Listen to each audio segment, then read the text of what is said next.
Welcome to Kickstarter Conniption. I'm Kevin Delp. And I'm Melissa Delp. And we review Kickstarter games in this video series, and we are happy to be part of the Tantrum House family. Today, we are looking at Rise of Man, Stone Age by Brian Sloan. Rise of Man is a 2 to 6 player card drafting game coming to Kickstarter early in 2016. Players draft cards over 5 rounds to overcome obstacles, hazards, and complete special events. The player with the most victory points at the end wins the game. Why don't we take a look at the prototype components right now? There are 4 decks of cards in the game. There's the resource deck, and this is the deck that you're actually going to be drafting throughout the game, and it has all of the resources that you're going to be collecting. Then there are the obstacle deck and the hazard deck, and these are going to be dealt at the beginning of each round, and they're going to show what you need to collect to be able to avoid that obstacle or hazard. The last deck is the wild deck.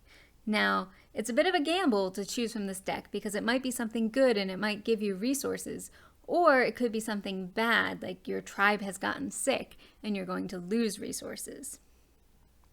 The next component is the one that each player has, and it's the resource level flip chart.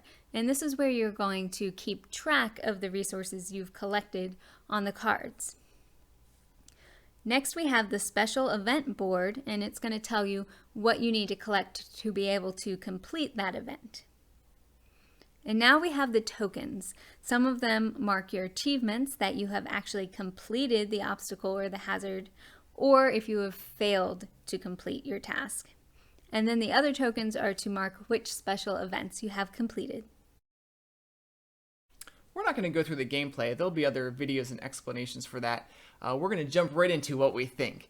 You can tell a lot has gone into the theme, and a lot of attention has gone into the cards, the obstacles, the hazards, the special events. You really feel like you're surviving those obstacles.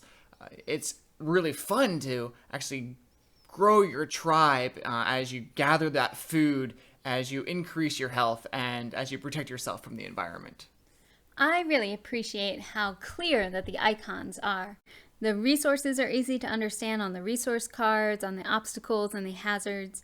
You gain 1 heart, you lose half of food. They also coordinate well with the flip chart. I think the flip chart is an interesting component, but it can be a little fiddly.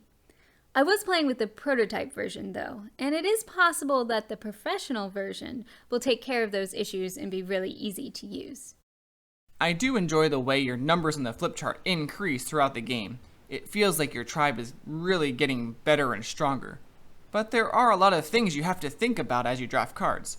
The resources you gain from your flip chart, do they match what you need to overcome your obstacles and hazards? What special resources like wood, antlers, or hides does the card give? What special events does the card help with? What are the requirements to play the card? The game can be a little overwhelming at first because there are a lot of things to keep track of. Thankfully, with your flip chart, those resources are pretty easy.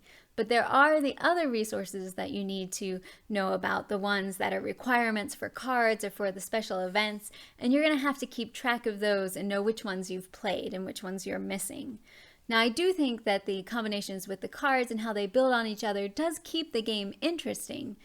But you also have to know that players who are familiar with the game are going to have an advantage because they know some of those combinations already. For instance, they'll know that you need a flint or an obsidian or a quartz early in the game, or you won't be able to build some of those powerful, important cards later. I appreciate Brian, the designer of Rise of Man Stone Age, how he's continuing to perfect the game even after we've received the prototype. For one example, during the game, it's hard to keep track of your turns during each round. He said that he's going to be adding a D6 to the game so that players can keep track of their turns during the round. I also appreciate that the game is scalable, so even if you do add a higher number of players, 5 or 6, it's not going to add that much time to the game because you're drafting your cards simultaneously. So if you enjoy card drafting games like we do and want to strengthen your tribe, be sure to check out Rise of Man Stone Age, coming soon to Kickstarter early 2016.